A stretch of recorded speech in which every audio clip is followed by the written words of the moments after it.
사랑하는 성도 여러분, 예수께서 금요일 날 죽으셨죠? 그 다음에 이제 무덤에 장사됐죠? 그리고 일요일에, 지금 우리 시간으로 하면 일요일에 다시 살아나셨습니다. 여러분, 우리 한번 가정해 봅시다.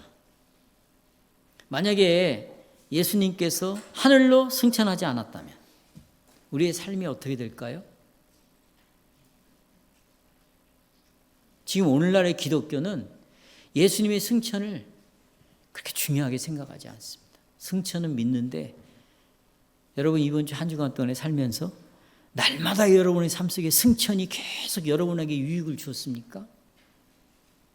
그런 신자는 거의 찾아보기가 어렵죠. 예수님의 부활을 통해서 내가 새로운 생명으로 살아났다. 그래서 우리는 이제 옛 생명으로 살아가는 것이 아니라 날마다의 모든 생활 속에서 이런 새로운 생명으로 살아가는 것이 부활에 주는 유익이다.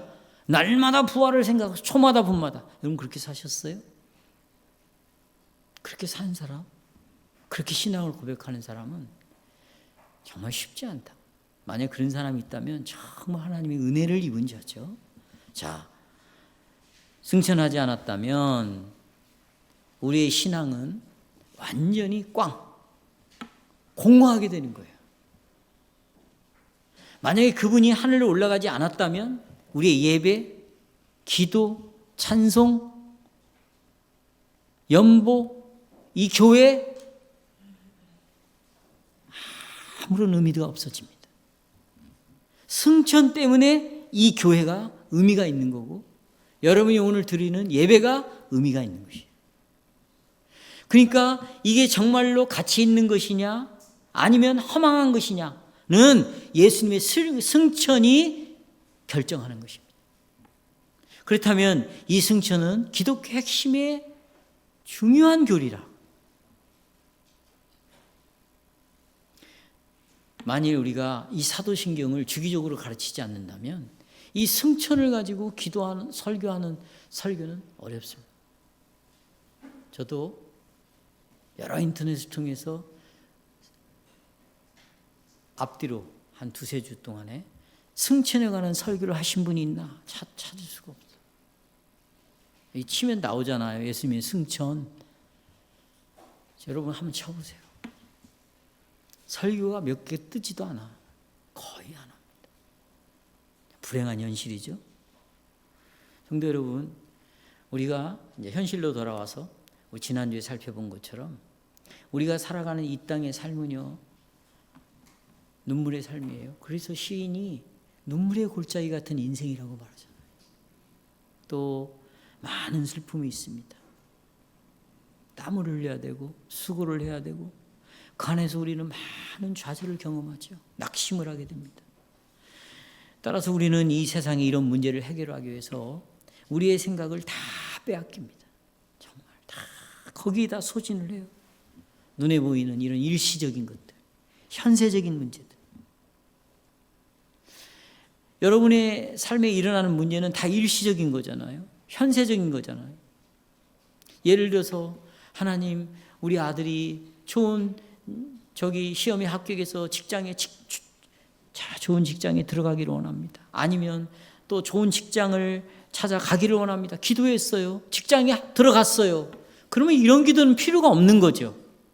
더 이상 이런 문제를 갖고 하나님을 의지할 필요가 없는 거. 왜? 좋은 직장에 들어갔으니까. 그래서 이런 것들이 일시적이라는 거예요. 여행을 가는데 하나님 오고 가는 발걸음을 지켜주세요. 여행 갔다 왔어요. 더 이상 이런 기도는 필요가 없는 거죠. 그래서 이런 문제를 놓고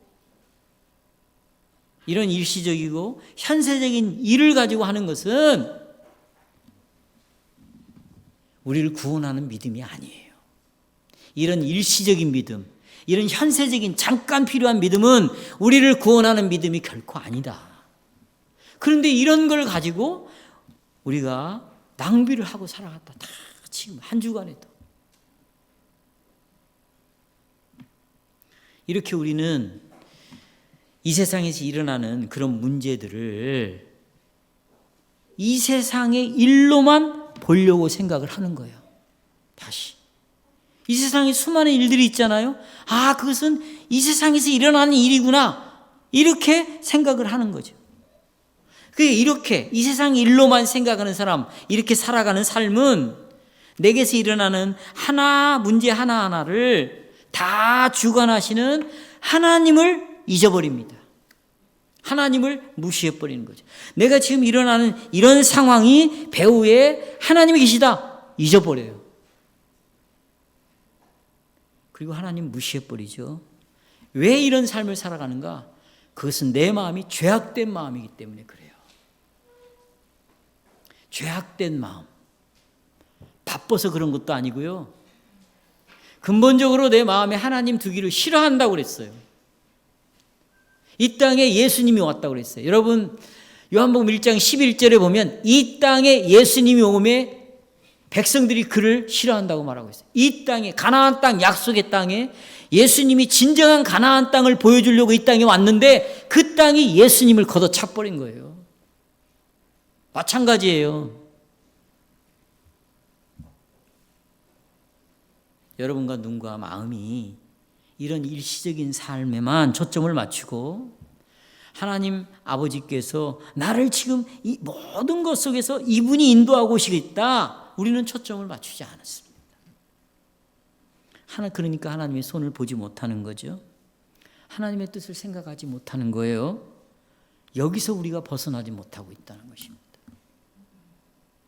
그러나 사랑하는 형제자매 여러분, 여러분이 살아가는 모든 걸음걸음마다 주권적으로 하나님은 개입하고 있어요.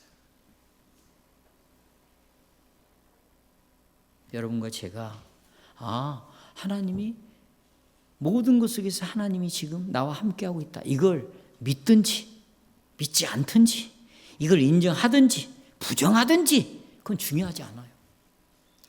이 속에 지금 하나님이 일하고 있구나, 그걸 믿는다고 하나님이 일하시고, 여기서 하나님을 지워버리고 무시하고 기억하지 않는다고 하나님이 일하지 않는 것이에요? 제가 오늘도 우리가 밥 먹고 공부하면서 그랬잖아요. 내가 잘못하면 하나님이 나의 근거에서 병도 내리고 잘하면 복을 주고, 여러분 언약의 복과 저주는 그런 게 아니에요. 하나님이 이런 자에게 언약을 지키는 자에게 복을 주고 언약을 어기는 자에게 저주를 내리겠다고 하는 것은 이미 하나님이 정하신 것이지 나에 의해서 움직여지는 게 아니라고요. 내가 하나님을 내 삶 속에서 인정하든 안 하든 그건 하나도 중요하지 않아. 분명한 것은 하나님께서 날마다 내가 인정하지 않아도 하나님은 날마다 지금 나와 함께 하신다. 이걸 바꿀 수 없는 거예요. 이건 바꿀 수 있다 없다? 없어요. 내가 부정하면 하나님이 더 이상 내게 오지 않고 인정하면 계시고, 그럴 수는 없다. 따라서 여러분, 우리가 고난을 당하고 괴로움을 당할 때 우리의 대변자, 우리의 중보자이신 예수 그리스도께서 하나님 우편에 계시는 그 하늘을 바라봐라. 어디를 바라봐라? 하늘을 바라봐라. 예수님께서 하늘로 올라가셨기 때문에 지금 우리는 하늘을 향하여 기도할 수 있고 하늘을 향하여 호소할 수가 있는 거예요. 우리의 호소와 우리의 기도는 눈에 보이는 사람에게 하는 것도 아니고 과학에게 하는 것도 아니고 이 땅에 있는 것들에게 호소하는 게 아니에요. 어디? 하늘. 왜? 예수님이 하늘로 올라가셨으니까. 저는 오늘 설교를 이렇게 요약했습니다. 예수 그리스도께서 하늘로 올라가심으로 우리에게 아버지께로 가는 길을 열어주셨다. 먼저 길을 텄어요. 누가? 예수님. 먼저 하늘로 올라가심으로 우리도 하늘로 가게 됐다. 세 가지를 말씀드립니다. 그리스도께서 하늘로 올라가심이 얼마나 부유한 복음인가를 좀 알았으면 좋겠어요. 사랑하는 여러분, 요한복음 24장이나 사도행전을 보면 이제 이런 장면이 나옵니다. 저를 한번 보십시오. 예수님과 제자들이 베다니에 있는 산에 있었어요. 산에. 그때 예수님이 두 손을 들고 축복을 하시면서 하늘로 올라가십니다. 손을 들고 올라가시는 거예요. 아마도 어떤 신학자들은 마지막 강복 선언은 이런 의미를 담고 있다는 거예요. 여러분을 떠나 보내면서 마지막으로 하나님이 여러분의 축복을 들어서 너를 지키시기를 원한다. 보호하기를 원한다. 또 복을 주시기를 원한다. 은혜 주시기를 원한다. 평강 주시기를 원한다. 그러니까 하나님, 예수님이 손을 들고 올라가시는 거예요. 축복을 선언하고 올라가시는 거죠. 굉장히 다이나믹하죠. 이런 지금 우리가 이 예배 순서 하나하나에 대해서도 공부할 게 너무 많아요. 이거 하나하나씩 성경을 찾아서 설교를 하기 시작하면 끝도 없어요. 그러니까 이 정도로 우리가 아웃라인을 가지고 있으면 어려움은 없겠다 하는 차원에서 우리가 지금 공부를 하는 것이죠. 자, 올라갔어요. 올라가시는데 제자들이 입을 쫙 벌리고 멍하니 쳐다보고 있는 거예요. 왜냐하면 너무 신기하거든요. 너무 충격적인 일이거든요. 그리고 이 구름에 사라질 때까지 계속 보는 거예요. 그때 두 천사가. 중요합니다. 여러분 지성소에도요. 두 천사가 날개로 이렇게. 그렇죠? 또 예수님이 무덤에서 부활하셨을 때 거기에 예수님의 앞뒤로 뭐가 있어요? 두 천사가 있었어요. 예수님 머리에 한 천사, 예수님의 이쪽에 천사 하나가 있었어요. 이것은 언약궤에 나타나는 것 외에는 그 근거를 찾을 수가 없어요. 언약궤가 있으면 이쪽에 천사 하나가 있고 이쪽에 천사가 하나가 있는 거예요. 나중에 그건 또 제가 설교를 하겠습니다. 어쨌든지 중요한 것은 두 천사가 야, 니네는 뭘 보냐? 니네 본대로 예수님은 다시 이 땅에 오신다. 다시 오신다. 그러면 여러분, 이 예수님이 하늘로 올라가신 이 일이 도대체 우리에게 어떤 의미가 있을까요? 오늘도 가나안 땅을 약속으로 받았는데 이 땅이 지금 오늘날 우리가 살고 있는 우리에게 무슨 의미가 있고 이 약속이 우리에게 어떤 유익이 있냐 그 말이에요. 승천이 어떤 유익이 있을까요? 사랑하는 여러분, 예수님께서 하늘로 올라가신 이 사건은 구약에서 수백 년 동안 이스라엘 백성들에게 어마무시하게 알려준 내용이에요. 내 아들이 하늘로 승천한다. 이것을 계속 알려준 거예요. 계속. 구약에서. 얼마나 그 사건이 중요한 사건이겠어요? 나는 예수님이 하늘로 올라간 이 사건의 중요성을 여러분에게 알려드리기 위해서 하나님께서 성막 알죠? 성막, 성전, 이 성전을 통해서 이 그리스도가 하늘로 올라가심에 대하여 하나님께서 어떻게 이스라엘 백성들에게 알려줬는가? 미리 알려준 거죠. 주님의 승천을 미리 알려준 거예요. 성막을 통해서 여러분에게 말씀을 드리고 싶습니다. 자, 성막을 한번 보여주시죠. 여러분 보세요. 여기 보이죠? 보이죠? 여러분 지금 여기 한번 보세요. 보통 성막은요 수평적으로 있는 거죠. 땅에 세우니까. 그렇죠? 여기 보세요. 여기가 입구라면 이렇게 들어가서 나중에 지성소까지 가죠. 그렇죠? 우리는 이것만 주장창 생각을 해왔어요. 그러나 보세요. 성막을 세워야 돼. 이렇게. 성막을 세로로 세워보세요. 그러면 땅에서 제일 위가 뭐겠어요? 하늘인 거죠. 하늘. 여기에 뭐가 있어요? 지성소가 있는 거예요. 나를 이단이라고 생각하지 말고 잘 들어보세요. 왜 성막을 수평적으로만 보냐고요? 성경은 수직적으로 설명하고 있는데 땅에서 어디로 올라가는 거예요? 하늘로 가는 거죠. 이제 보십시오. 이렇게 아시고 이걸 계속 띄워주세요. 이거에 근거해서 수평이 아니라 수직적으로 우리가 생각을 해보자고요. 하나님께서 모세에게 성막을 만들라고 그랬죠. 성막을 만들었어요. 그럼 성막에는 뭐가 있냐면 성막에 들어가는 뜰이 있어요. 뜰.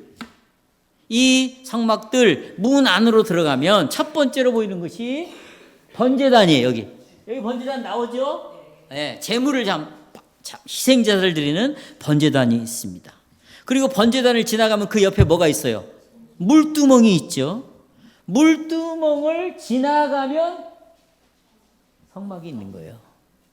성소와 뭐가 있어요? 지성소. 그것을 구분하고 있는 것이 뭡니까? 휘장이죠. 휘장 안쪽에는 지성소가 있고 휘장 바깥쪽에는 있는 것들은 그걸 성소라고 이야기합니다. 지성소에는 언약궤가 있는 거죠. 그걸 자비의 보좌라고 그래요. 하나님이 죄를 용서해 주시는, 상징적으로 우리의 죄를 용서하시는 그 자비의 보좌가 저 언약궤 뚜껑에 있는 것이죠. 저 언약궤, 이제 언약궤 한번 보여주세요. 보입니까?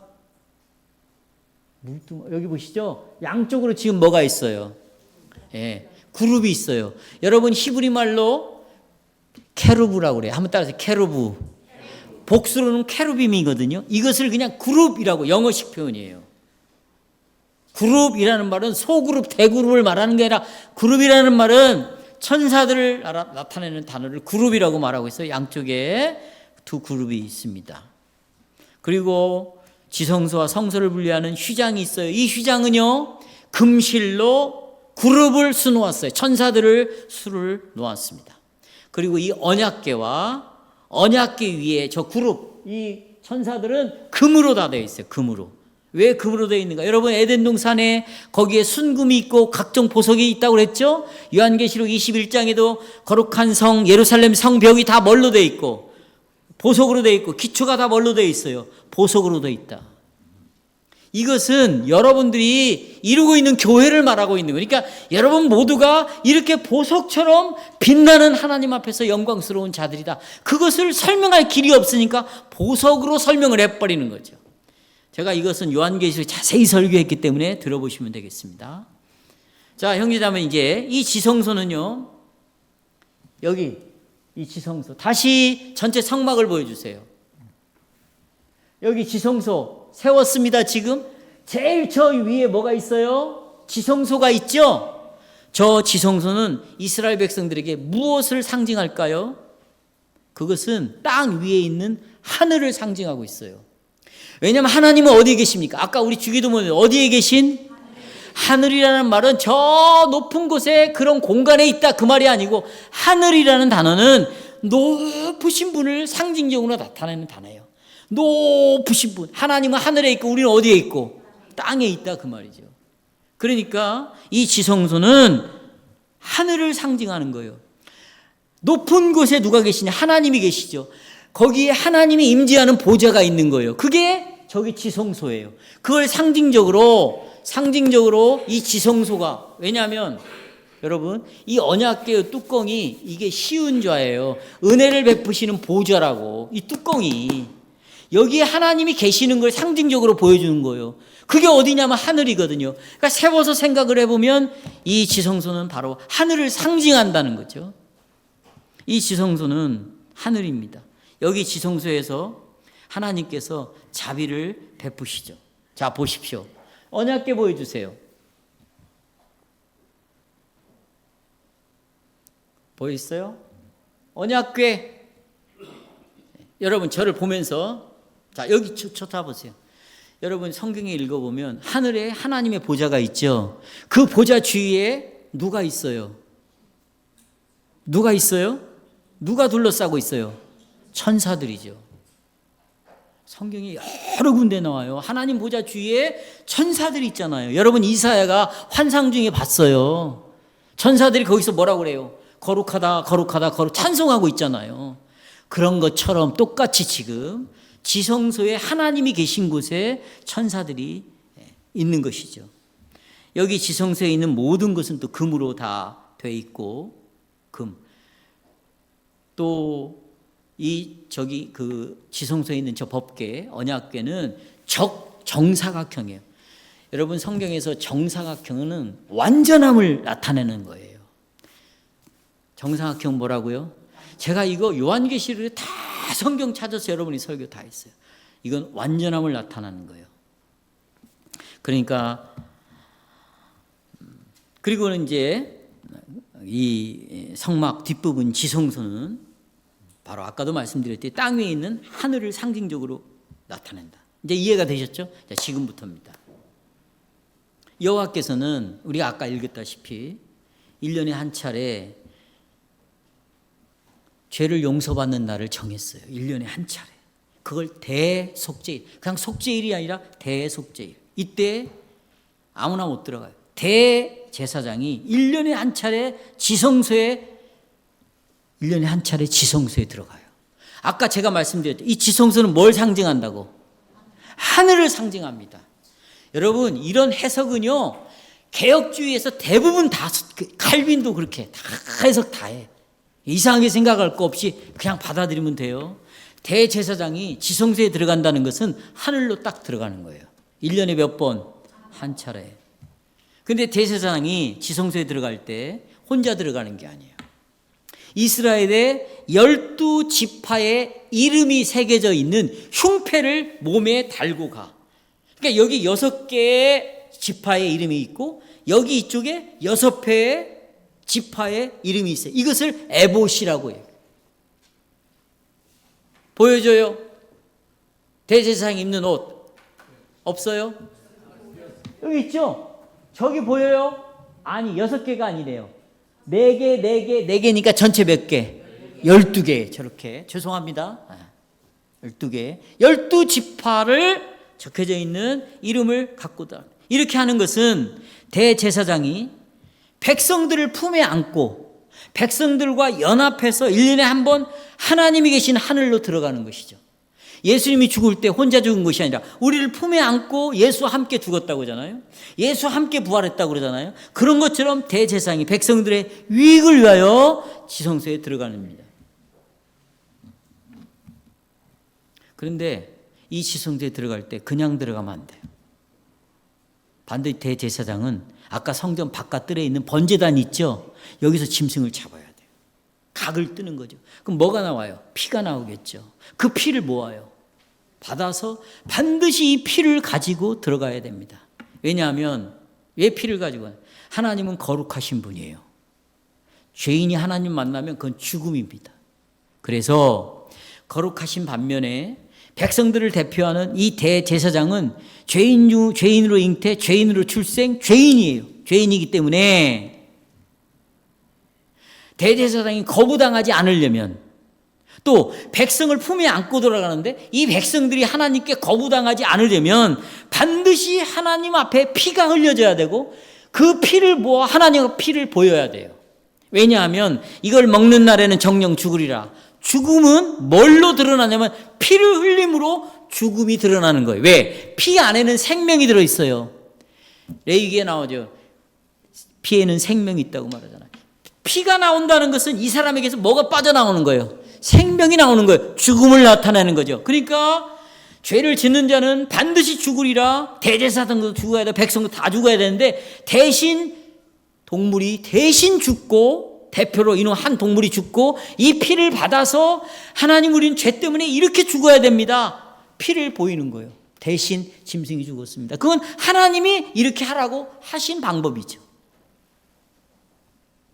그래서 피를 가지고 가는 거죠. 근데 피만 가지고 가면 안 돼요. 백성의 대표인 대제사장이 이제 성전 뜰을 지나서 쭉 성막 안으로 성소로 들어갑니다. 그리고는 하늘에 있는 지성소까지 들어가기 전에 반드시 행해야 될 의식이 하나 있어요. 그것은 분향단이 있거든요. 향을 피우는 분향단이 있어요. 거기서 향을 반드시 피우고 들어가야 돼요. 근데 요한계시록이나 여러 성경에서 그 분향단의 향은 성도의 기도라고 하고 있어요. 제가 왜 아까 시편 42편 5절 기도를 들으신다는 그걸 빼낸지 아세요? 반드시 대제사장은 피와 함께 성도들의 기도를 함께 가지고 하늘로 들어가야 돼요. 뭘 가지고? 기도를 가지고. 자, 여러분, 이 모든 순서들을 보면 얼마나 놀라운지 몰라요. 왜? 어떻게 인간이 거룩하신 하나님이 계신 존재로 들어갈 수 있어요? 지금 들어가는 거 1년에 한 차례. 그러니까 이것 자체로도 엄청난 부유한 기쁜 소식이죠. 죄악된 이스라엘 백성들이 그들을 대표하는 오로지 대제사장을 통해서만 거룩하신 하나님 앞으로 들어갈 수 있고, 하나님 앞에 들어가도 1년에 한 차례 이스라엘 백성과 대제사장은 멸망당하지 않게 되어 있어요. 하나님 죽이지 않아요. 이게 놀라운 복음이죠. 그렇죠? 그러나 여러분, 이 구약에 지금 말씀드린 이런 놀라운 복음은 부유하지만 그러나 아주 빈약한 복음이에요. 아주 연약한 복음을 내가 여러분에게 지금 설명을 드린 거예요. 대단하지만 그러나 대단하지 않아. 왜? 들어보십시오. 왜냐하면 대제사장이 혼자 들어가는 동안에 이스라엘 백성들은 바깥 성막 뜰에 서서 가만히 기다리는 거예요. 그리고 대제사장이 방울이 달려 있으니까 움직일 때마다 대제사장이 살아있구나, 지금 하나님이 대제사장을 받아들이고 있구나, 소리를 들어가면서 딸랑딸랑 소리가 나. 만약에 이 소리가 안 난다 그러면 하나님이 대제사장 그 안에서 죽여버리는 거죠. 하나님의 뜻대로 방식대로 성경에서 하나님이 말씀하신 대로 하지 않으면 하나님이 이걸 받지 않아요. 그러니까 적당히 질서대로 하라는 말은 철저하게 성경의 원리대로 예배 순서 하나하나를 진행해가면서 하나님을 만나는 거지. 이해하시겠어요? 이게 얼마나 중요한지 여러분 아시겠죠? 그러면 줄을 달고 들어가니까 이걸 끌어내리는 거예요. 안에 누구도 들어갈 수가 없어요. 그런데 들어갈 때 이스라엘 백성들은 바깥들에 다 모여있고 직접 하나님 앞에 지성소로 들어가는 사람은 대제사장 한 사람밖에 없어요. 그것도 1년에 몇 번? 한 번. 하나님이 정해주신 속죄의 날에만 지성소에 들어갈 수 있고, 또 들어갔다 할지라도, 지성소에 들어갔다 할지라도 하루 종일 함께 있을 수가 없는 거지. 얼마나 있는지는 몰라요. 보통 신학자들은 한 10분? 한 20분? 여러분, 이걸 하고 나오는데 뭔 시간이 이렇게 걸리겠어요? 지성소에 대제사장은 계속해서 머물러 있을 수가 없어요. 그러니 백성을 품에 안고 가는 이스라엘의 지파의 이름을 가지고 가는 그 이스라엘 백성들도 그 안에 오래 있을 수가 없는 거죠. 대제사장이 하나님 앞에 향불을 피우고 분향을 하고, 그럼 향이 여러분 보세요. 이 휘장을 타고 보좌로 들어가겠지. 이 향이 들어가지 않겠어요? 그러니까 백성들의 기도가 들어가는 거예요. 조금 이따 이 내용은 더 자세하게 말씀드렸습니다. 분향을 하고 그 다음에 들어가서 향을 피우고 그 다음에 들어가서 그 언약궤 위에, 아까 언약궤 봤죠? 거기다 피를 뿌리고 주위에다가 피를 뿌리고 나서 보세요. 대제사장은 곧바로 하나님 앞에서 나와야 돼요. 밖으로 나와야 돼요. 하늘을 떠나야 돼요. 그리고 어디로 나와요? 다시 세상으로, 고달픈 인생 속으로 다시 들어가야 돼요. 땀을 흘려야 되고 눈물을 흘려야 되고 엉겅퀴가 있고 가시가 있는 이 고난이 있는 이 세상으로 다시 돌아와야만 해요. 그래서 제가 여러분에게 이 지성소에 선포된 복음이 부유한 복음이지만 대단히 어떤 복음? 빈약한 복음이라고 말하는 것이죠. 그렇다면 이 지성소를 통해서 드러난 복음은 뭔가? 언젠가 하나님의 아들 예수 그리스도가 이 땅에 오셔서 본인이 하늘로 들어가서 지성소에 들어가서, 예수님은 저런 건물이 있는 지성소로 들어가지 않죠. 그렇죠? 하늘로 곧바로 올라가는 거예요. 하나님 보좌 우편으로 예수님이 직접 가는 거죠. 그리고는 1년에 한 차례 하나님과 화목을 시킨 대제사장이 아니라, 일회용이 아니라, 1년짜리가 아니라 영원히 하나님과 우리 사이에 죄로 말미암아 나눠놓은 원수의 관계를 화평의 관계, 화해의 관계, 아버지와 자녀의 관계, 죄를 제거함으로 하나님과 우리가 화해의 관계가 되는 거예요. 이런 화해를 지성소에서 우리에게 알려주시고, 앞으로 언젠가 때가 되면 하나님의 아들이 하나님 앞으로 올라가실 것이다, 이것을 우리에게 알려준 것이 지성소예요. 그래서 예수님께서 요한복음 14장 6절에서 내가 곧 길이다 그랬어요. 그 다음에 뭐라고? 진리요 생명이니. 그 다음에 더 중요한 말이 있어요. 나로 말미암지 않고는 아버지께로 올 자가 있다 없다? 없다는 거예요. 이게 지금 그 지성소를 이야기해 주는 거예요.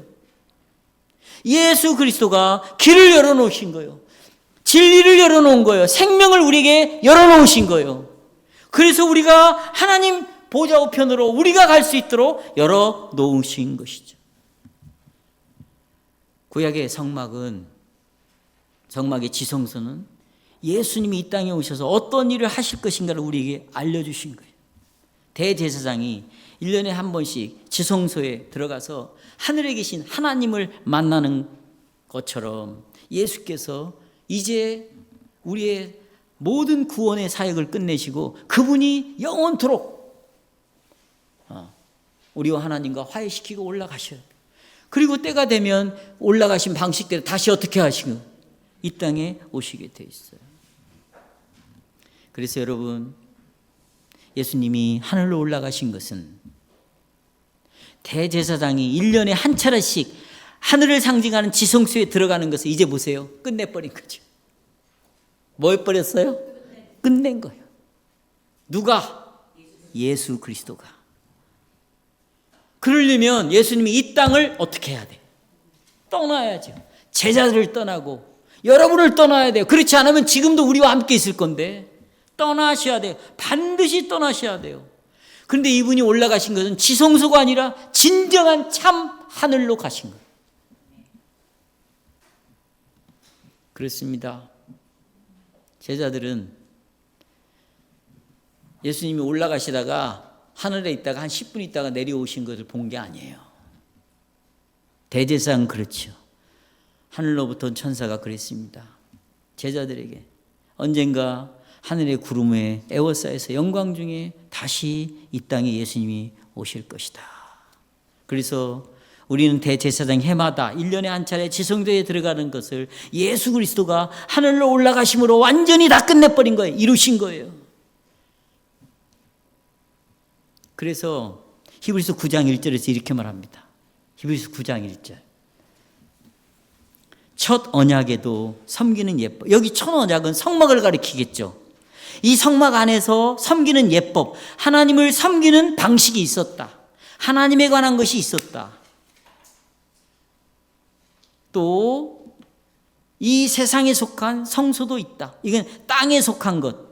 그러니까 죄악된 백성들에게도 뭔가가 있다. 여기 섬기는 것은 하나님에 대한 것, 그 다음에 땅에 세상에 속한 것은 죄악된 백성들에 관한 뭔가가 있다. 그걸 히브리서 9장 2절부터 쭉 이야기하는 거예요. 자, 보십시오. 성막에는 두 부분이 있어요. 하늘의 부분이 있고 땅의 부분이 있어요. 성막에는 2절에 보시면 예비한 첫 장막이 있고 그 안에 등잔대, 상, 진설병이 있으니 이는 성소. 또 둘째 휘장 뒤에는 지금까지 설명드렸죠. 장막을 지성소, 금양로, 사면을 금으로 싼 언약궤가 있고 그 안에는 만나를 담은 금항아리, 아론의 쌍난 지팡이, 언약의 두 돌판, 5절 그 위에 속죄소를 덮은 영광의 그룹들, 천사들, 이것들에 관하 이제 낱낱이 말할 수가 없다.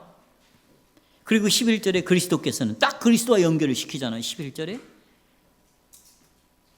장래 좋은 일의 대제사장, 이런 일회용 대제사장이 아니라 이 대제사장이 일을 완전히 끝낼, 여기 그래서 대제사장 오셨는데 손으로 짓지 아니하는, 곧 이 창조의 이 사람이 만든 손으로 만든 그런 지성소 아니고 더 크고 온전한 장막으로 말미암아 15절 이로 말미암아 그는 새 언약의 중보자니 이는 첫 언약 때에 범한 죄에 속량을 하려고 죽으사 부르심을 입은 자로 하여금 영원한 기업의 약속을 얻게 하려 함이라.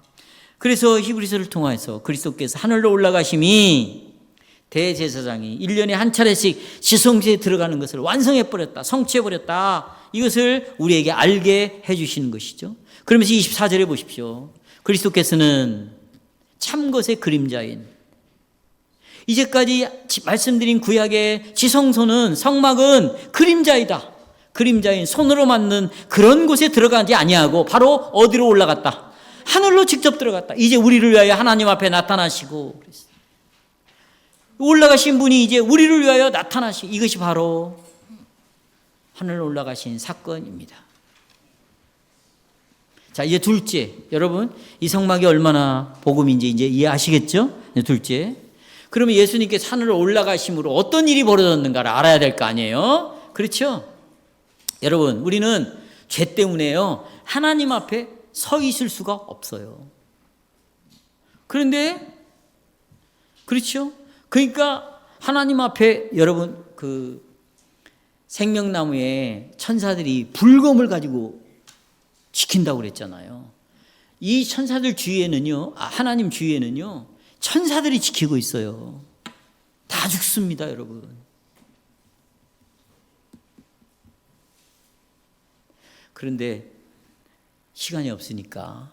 근데 여러분 함부로 어떻게 우리가 하나님 앞에 나와서 뭐 예배를 드리고 뭐 이러고 저러고, 여러분 그냥 우리 수준에서 하나님을 만나도 된다고 생각한다면 이게 얼마나 진짜 정말 비참한 일이 벌어지겠어요.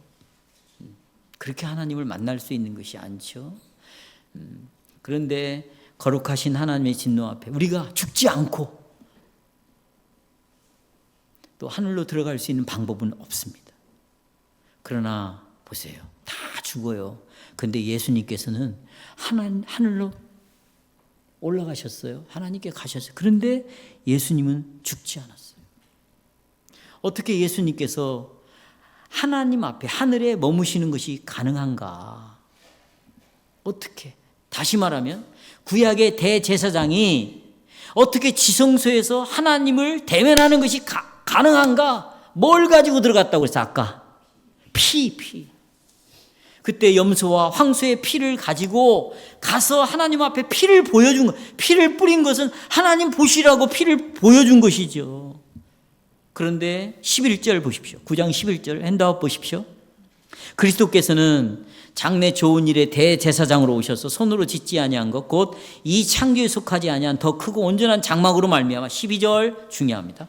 염소와 송아지의 피로 하지 아니하고 오직 누구의 피? 예수님 자신이 흘린 피로 영원한 속죄, 죄를 해결하심으로 몇 번에? 단번에 성소에 들어갔다. 구약의 대제사장은 또 들어가고 또 들어가고 또 들어가는데 예수님은 몇 번? 한 번 피를 흘리심으로 보세요. 한 번 피를 흘리심으로 영원한 죄를 해결해버려요. 영원히 죄를 해결해버렸어요. 한 번 죽으심으로 우리의 죄를 영원히 해결했어요. 대제사장은 여러 번 죽음으로 그때만 우리의 죄를 해결하는데 예수님은 자기 피를 가지고 들어가셨어요. 어디로? 하늘로. 그래서 보세요. 예수님이 구원의 역사를 다 마치고 난 다음에 보세요. 이 손의 못자국과 가시면류관의 자국, 이 모든 창자국을 가지고 올라가시는 거예요. 보여주는 거죠. 아버지 보세요. 뭘 보여줘요? 아버지 앞에. 하나님께 하늘에서 뭘 보여줘요? 예수님이 흘리신 뭐? 아까 대제사장이 피를 보여줬다고 하거든요. 예수님이 뭘 보여줘요? 피를 보여주는 거예요. 피를. 그리고는 아버지께서 나에게 주신 이 백성들 구원시키기로 작정된 영혼들을 위하여 내가 십자가에 죽어서 피를 흘렸습니다. 그리고 하늘로 올라가서 마지막 보고를 드리는 거예요. 피를 보여줌으로 어떻게? 구원의 사역을 끝냈습니다.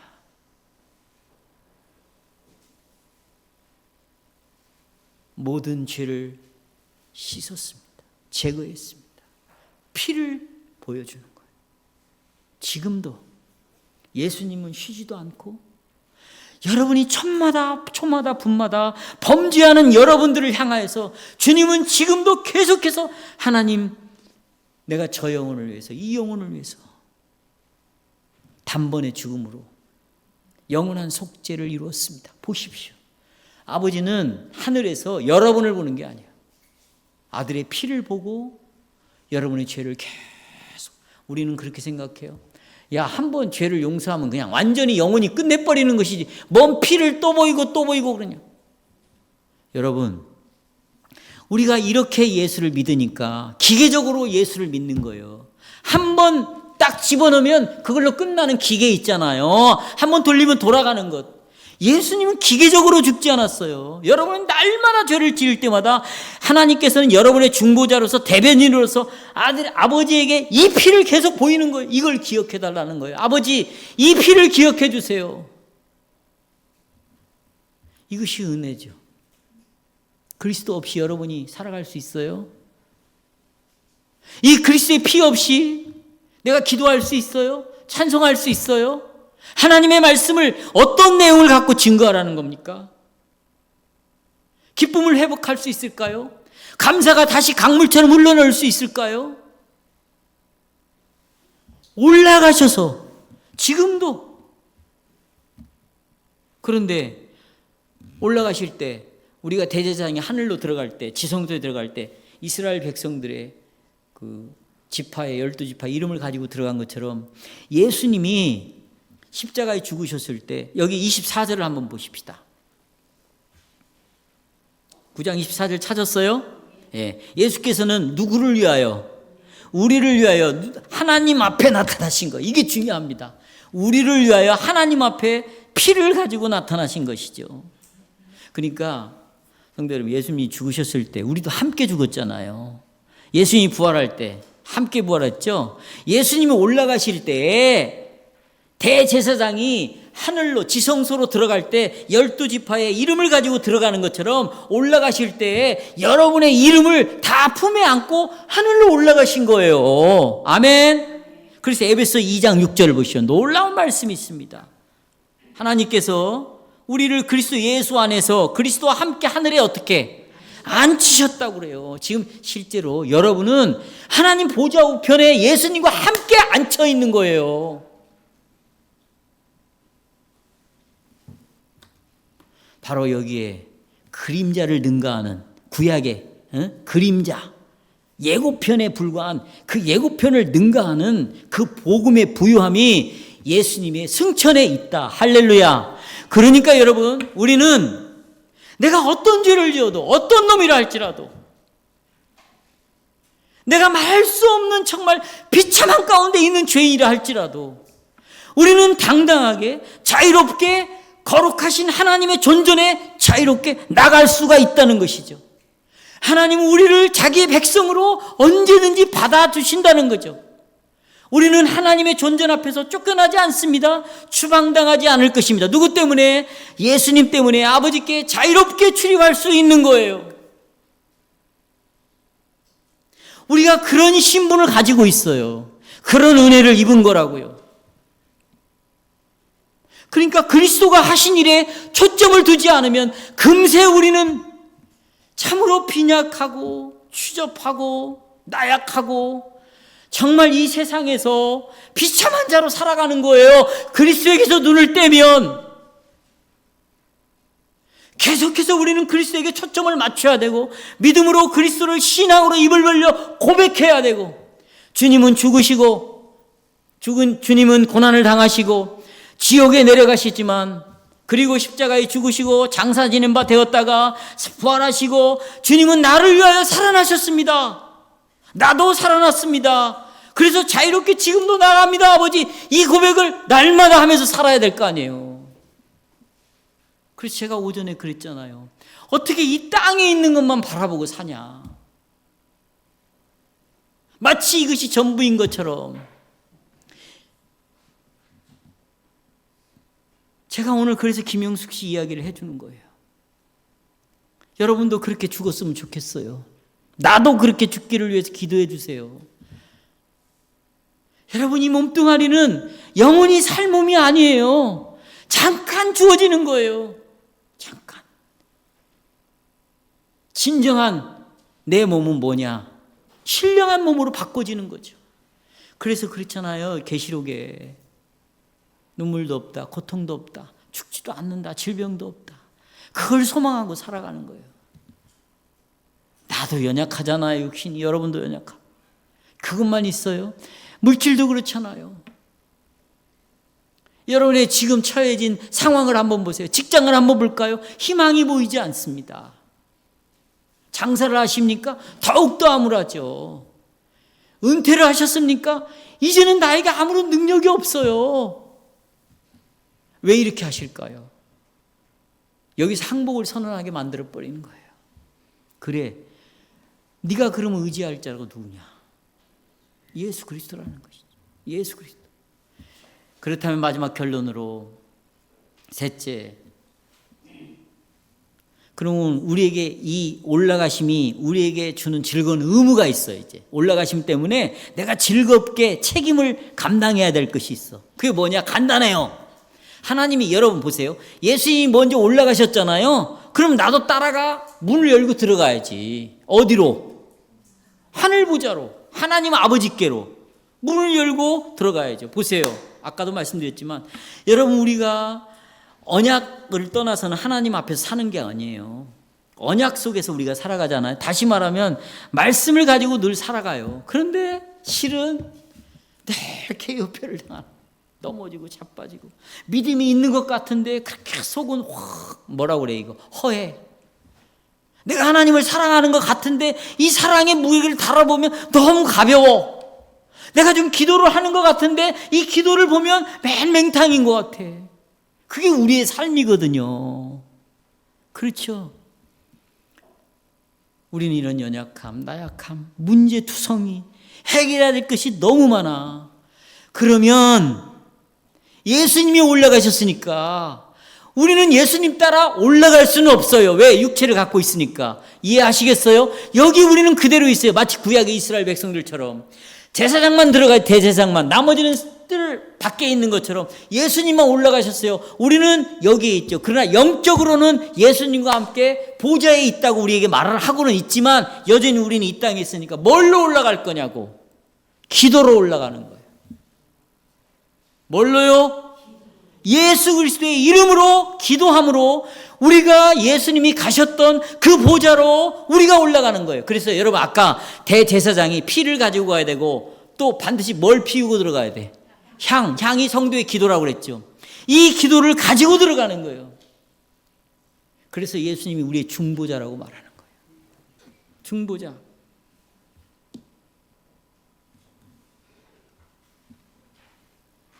그래서 히브리서 10장 19절 보시겠습니다. 히브리서 10장 19절. 그러므로 형제들아, 우리가 예수의 피를 힘입어 여기 성서 하늘에 뭘 얻었대? 들어갈 담력을 얻었대요. 담력. 하늘에 들어가는데 여기 지성소로 하늘에 들어가는 들을 예수님께서 길을 여셨습니다. 22절에 보면, 19절에 보면 이제 그 길로 들어가고 22절에 같이 시작.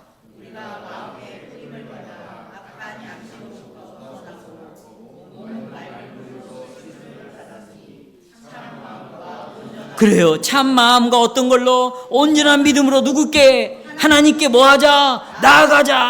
나아가자. 이게 기도인 거예요. 기도.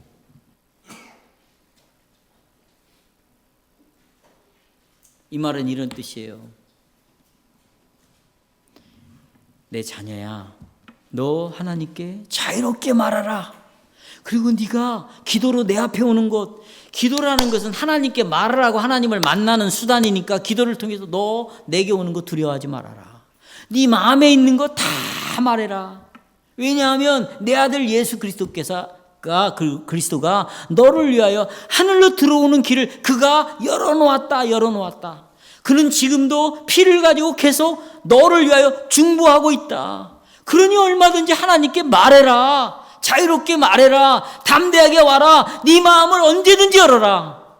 나는 네가 이미 죄인인 것도 알고 있고 네가 얼마나 연약한 존재인 거 다 알면서도 내 아들을 죽여서 너를 구원시켰다. 여러분, 대단한 자들입니까? 먼지만도 못하다고 말하잖아요. 알면서도 구원했어요. 이스라엘 백성들을 구원시킨 것이 그들에게 대단한 것이 있어서 그들은 티끌만도 못한 백성들이다. 그런데 내가 그들을 구원했다. 중요한 건 내가 티끌이라는 게 중요한 게 아니고 그분이 나를 건져냈다는 것이 중요한 것이에요. 그러니 너 나하고 교제하라, 대화하라. 주님이 예수 내 아들이 하늘로 올라왔다는 것을 네가 정말 입으로 믿는다면 너는 이제부터 기도로 나에게 올라와라. 너는 기도하는 사람이 되어라. 기도하는 사람이 되어라. 아멘. 여러분, 하나님은 여러분의 기도를 확실히 들어주십니다. 왜냐하면 그건 그리스도 때문이에요. 지금까지 제가 말씀을 드렸어요. 여러분과 하나님을 만나게 하는데 방해하는 것은 이 땅에 그 누구도 존재할 수 없어요. 심지어는 총을 들고 죽인다고 해도 이 총이 하나님과 나와의 자유로운 이 하나님의 보좌로 나가는데 방해하는 건 아무도 없어요. 총도 방해할 수 없어요. 여러분의 감정도 방해할 수 없어요. 누구도. 이제 그리스도께서 승천하심으로 올라가심으로 열어놓은 새롭고도 산 길을 여러분이 날마다 기도문이 있잖아요. 나는 지금도 이 기도문을 사랑합니다. 왜요? 이 기도문은 성경을 잘 정리해서 저에게 안내하는 그런 선생과 같아요. 물론 여기서 덧붙이기도 하고 빼기도 하고 그런 기도를 하지만 이 기도를 할 때마다 인간의 연민에 사로잡혀서 내 감정에 사로잡혀서 내 사연에 사로잡혀서 그런 기도의 낭비를 하지 않아요. 곧바로 우리는 그리스도를 고백하고 내가 죄인됨을 고백하고 곧바로 하나님 보좌로 올라가는 길을 여기서 분명히 고백적으로 잘 기도를 우리에게 가르쳐 줬으니 이 기도를 가지고 여러분 날마다 하늘 보좌 우편에 올라갑시다.